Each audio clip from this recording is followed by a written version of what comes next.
Hi everybody, my name is Jeff Warren of greatsongs.ca and welcome to part one of our multi-part lesson series, How to Play Guitar for Beginners. Now, as the name implies, this is for the absolute beginner that wants to learn guitar but has absolutely no experience at all. If you watch this entire lesson series from start to finish, I guarantee you'll have all the tools you need to begin your guitar playing journey. So let's get started. Now in part one, I just want to keep it fairly brief and just go over the parts of a guitar. I personally feel that anybody beginning to play guitar, learning to play guitar, should at least have a basic understanding of what the parts of the guitar are and what they're called and what everything does. So we're going to start with the basics. Now acoustic guitars as well as electric guitars have three main components: the body of the guitar, the neck of the guitar, and the head, also referred to as the headstock. Now I'm going to focus a little bit on the body of the guitar. One thing I want to point out for any new guitarists that are just starting to play, it's important to find a size of guitar that's right for your body type. What I mean by that is the standard acoustic guitar that I have in my hand here, you can see how I can rest my elbow comfortably over it without going up like this. If you have a guitar body that's too big, you'll find it's very uncomfortable and very difficult to strum because you're having to reach all the way around it like that. So as a general sort of rule, find a guitar that sits comfortably in your lap and that you can easily get your elbow and arm over. That's very important because obviously this is where you're going to be doing all of your strumming and finger picking and all the rest. So you have to be able to rest it so that when your elbow's on the body of the guitar, your hand falls comfortably over the sound hole area. Now speaking of the sound hole area, I'm going to focus a little more on the parts of the body of the guitar. The sound hole is, as it sounds, a big hole in the middle of the guitar. It acts almost as an amplifier for the strings. If you didn't have the sound hole in place here, you'd hardly hear the strings at all. The sound hole allows the vibrating strings to resonate into the body of the guitar, and obviously the sound bounces back out. Of course, that's why you'd have a microphone set around the sound hole area. That's where the majority of the sound comes out. So you hear that full round, rich sound resonating out of the guitar body. You'll find some other acoustic guitars, as shown here, have sound holes in different shapes and sizes. They're not always in the middle. It doesn't really matter where the sound holes are. Guitars are all made in different shapes and sizes. Just below the sound hole here is the pick guard. The pick guard protects the surface of the wood from heavy picking. That's really all the pick guard does. And not every acoustic guitar will have a pick guard. Just behind the sound hole at the back of the guitar, this is referred to as the bridge of the guitar. The purpose of the bridge is to raise the strings to the correct height over the neck and to separate each string so it's in proper alignment with the neck. Inside the bridge in this acoustic guitar is this little white piece which is referred to as the saddle. The saddle actually has notches cut out, one for each string, so that the 6 notches hold the 6 strings in perfect alignment with the neck. Just behind the saddle are these 6 string pegs, also called string pins, and their job is to hold the string in place. When you change a guitar string, you remove the string pegs, place the new guitar string in, and then you place the string pin back inside the hole and press it in. It's just a friction fit thing. They're usually made out of plastic or Teflon. Sometimes they're even made out of wood or even ivory. Now let's talk a little bit about the neck of the guitar. The main thing you have to know about the neck is that it contains the fretboard. The fretboard runs from here to here, and this is where you form all your chords by pressing your fingers down against the individual strings. The fretboard is made up of individual frets. Individual frets are the space between the metal wire and the next metal wire. That entire component is referred to as a fret.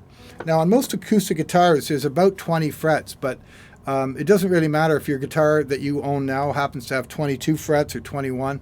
They're all generally the same. There are a variety of styles of guitar, and some have extra frets so people can get way up high and play the higher notes on it. But these metal rods are referred to as fret wire. They actually come off a roll of fret wire and they're friction fit into place. They're usually hammered into place. Sometimes they're even glued into place. But they're generally almost always made out of metal.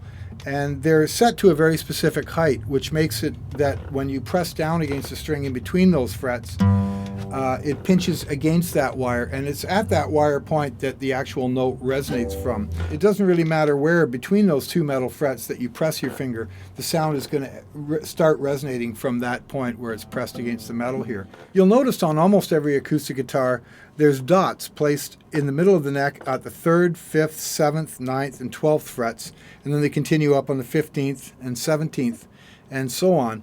The reason for those dots, well, those are called fret markers or fret indicators, and you're going to use a lot. They're good to know about because when you're forming chords, you'll often be asked to go up to the 5th fret or the 3rd fret. And with the dots, at a glance, you can easily locate where you're supposed to be on the neck. Some acoustic guitars will also have dots along the upper edge of the neck. Now, not all of them do, but it is handy because if you're playing guitar like this, or if you're playing standing up and you're wearing a guitar strap, you don't have to look around to see where you're at. You can locate fret positions by looking straight down at the top of the neck. So that's also very handy to have as well. So beyond that, I mean, there are technical things about the neck you could get into, that they are made up of generally two pieces of wood. A lot of people think it's one solid piece, but it's actually made out of two. The bottom portion of the neck is generally made out of ash or maple, which are really hard woods and they're resistant to bending. And then, of course, the fretboard, which is also called the fingerboard, is typically made out of rosewood. And it's just the wood of choice for most guitars. But again, like all things in life, there's a wide variety of guitar shapes and styles, the woods that are used, the components. For that matter, some guitar necks are made out of one solid piece of wood. Now, underneath, what you can't see underneath the neck is usually a metal rod called the truss rod. Now, the truss rod is for making slight adjustments to the curvature of the neck. Most people think a guitar neck is completely flat, and that flat is a good thing. But a guitar neck is actually bowed. If you look down the length of a guitar neck, you'd see that there's actually a slight bow to it. And there has to be that bow. If the neck were completely flat, you'd get a real buzzing sound whenever you tried to hold down a chord, because the strings would be too close. They'd be pressed too close to the rest of the neck. So there has to be that slight arch in the neck. But chances are, when you buy your guitar at your guitar store, it's already set up by the guitar technician with the truss rod in the appropriate place and the neck at the appropriate angle. Now, at the top of the neck is the nut. We talked about the bridge a moment ago. Well, the bridge and the nut have basically the same function. That is that they hold the strings in the proper alignment with the neck due to the grooves that are cut into them, one for each string, and they also hold the strings at the proper height above the neck. If the nut was set too low or too high, it would affect your playing. Of course, if it was too low, you'd get a buzzing sound. If it was too high, it would make it difficult to play chords, to press the strings down against the fretboard.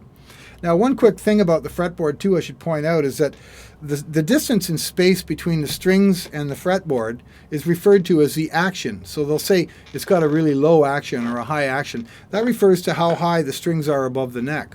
Now, it is a very specific measurement. We're talking about between 3 to 5 millimeters of space between the neck and the metal frets that I've discussed. But you'll find every guitar is slightly different in how high the strings are up, and I prefer a very low action where it makes it a lot easier. You'll find that a guitar with low action is much easier to play because you don't have to press down as far when you're forming a chord. Because basically forming chords is really just a gentle press of your fingers against the fretboard. It doesn't take a lot of pressure, actually. And guitarists that are just learning and they say, it hurts my hand when I play, it's mainly because their arm and their wrist is in the wrong position. If you've learned, as we will in the second part of this tutorial, part 2 discusses how to hold your guitar and how to strum. We're going to discuss what position your arm should be in. But for now, we're still covering the parts of the guitar. So I will say that the neck of the guitar is a very important component to you. It's your best friend. It's the part that gets all the playing action on any guitar song. It's where you form your chords. You're picking hands busy on this side strumming, so you want to pick a guitar with a body that's not too big, that you can easily reach your arm around, and you want to have a neck that's not too thick as well, so it fits your hand. I suggest to players with smaller hands, if you're having a problem forming chords, the neck of the guitar could be too thick. So you may want to move to a neck of a guitar that has a thinner neck so that you're able to properly wrap your hand and your fingers around it to play. Now, the last but not least is the third component of the guitar I discussed, which is the head or the headstock. And the main purpose of this really is to hold the strings in place and to allow you to tune the strings. So these 6 components here are referred to as tuning heads or machine heads or tuning lugs. They go by many names. I personally call them tuning heads. Now they each have a little paddle on them which enables me to tune, so I'll demonstrate lowering the pitch of the string, raising the pitch of the string. Each of the strings has to be tuned to an appropriate pitch, and we're going to cover that in my lesson just a little bit ahead in this series. We're going to talk about how to tune an acoustic guitar.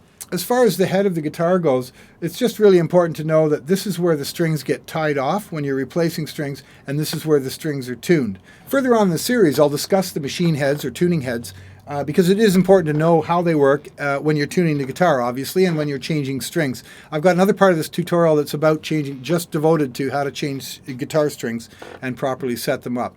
In that lesson, we'll discuss the bridge pins, the string pegs and the tuning and the stretching and care of your guitar strings. Well, that wraps it up for part 1, the parts of a guitar. Click on this link to move on to lesson 2, where I'll discuss how to hold a guitar and how to strum with your strumming hand. Please feel free to write your comments down below, or if you have any questions or suggestions, I do get back to everybody that writes comments in the comments section down below.